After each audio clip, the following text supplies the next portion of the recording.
I am finally monetized as a small creator on YouTube.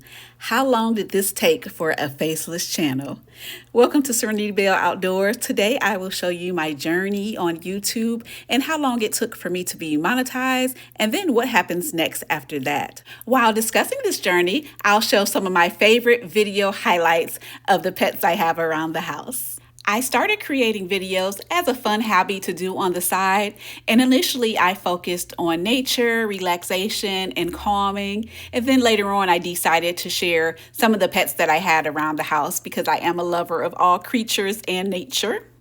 Becoming monetized on YouTube as a small creator was an actual bonus, and it really felt like finally reaching the top of a mountain you've been climbing in the dark. It's a huge milestone, but anyone else who's been on this journey knows it's far from easy.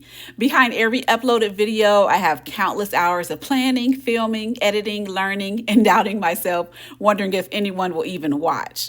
You will notice that growth can be slow, the algorithm is really unpredictable, and staying motivated through low views, wondering if anyone will even watch. That's why it's really important to do it just for fun and not try to chase the monetization or to see how much money you can make. But I will touch on that for you, because finally hitting monetization is a reminder that persistence does matter, your voice does have a value, and even small creators like me can carve out their own space.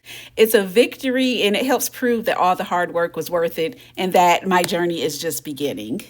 As a creator, you'll quickly learn the importance of the algorithm. The YouTube algorithm can be incredibly tricky, especially when you want to step outside your niche or if you want to do videos on more than one topic.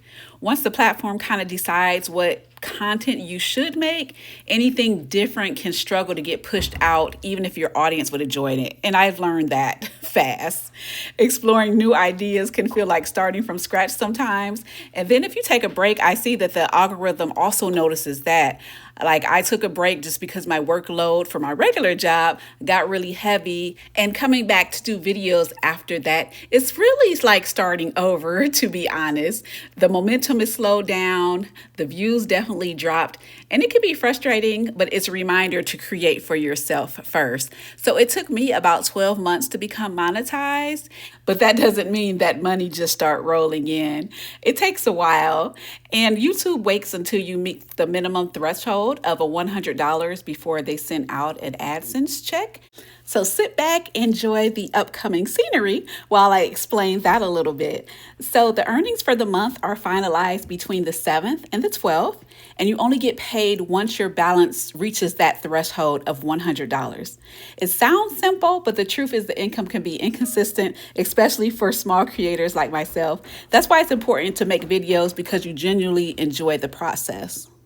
The one thing that I've learned the most is consistency is key.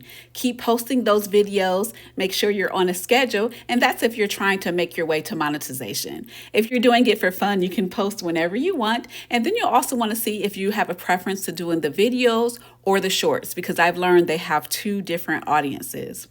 Now for YouTube, if you want to know what affects the payout amounts, they look at the CPM, the RPM, the watch time and viewer engagement, along with any ad adjustments or YouTube premium revenue. Did not realize prior how much went into that. Another key thing for you is to make sure to focus on your thumbnails and titles. These are two of the most important factors in getting people to click on your YouTube videos. Even if you created an amazing video, viewers won't see it unless the thumbnail grabs their attention and the title clearly tells them what they'll get out of watching it. I know for me, sometimes that'll be a struggle, because sometimes I think something is really cute or it'll catch your eye and it dies down right away.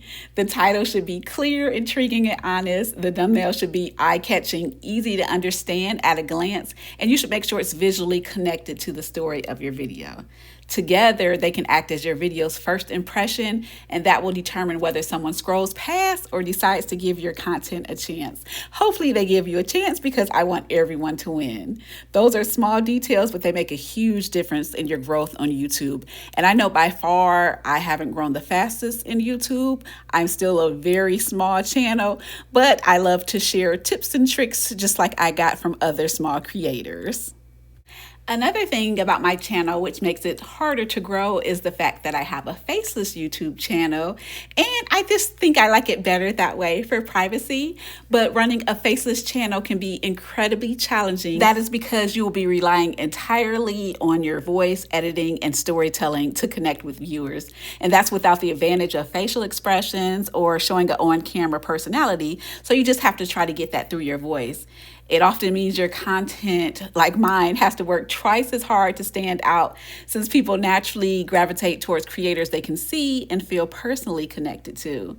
So building trust takes a little bit longer, but you can have the patience like I do, and you have to be extremely intentional with your visuals and voice. As a small creator, I think the most important thing you can do is genuinely enjoy what you're making and avoid stressing about monetization and comparing yourself to others, because that can drive you nuts.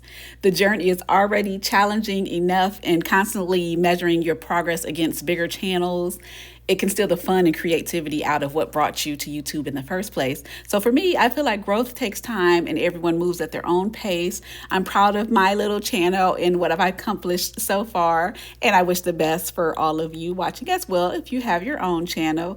And just remember to chase the fun, don't chase the numbers, and keep your passion alive. Try to stay more consistent, and then build a channel for you that feels real and rewarding no matter how fast or slow it goes.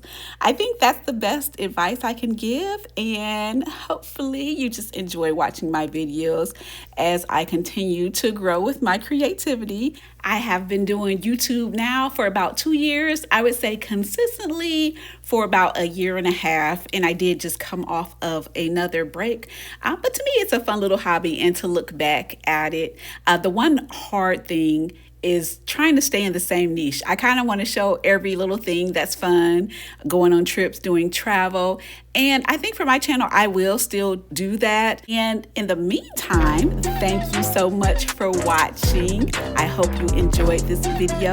Let me know if there's anything else I can improve or what you'd like to see in the future. Please like, comment, and subscribe, and have a wonderful day. Thank you very much. Thank you.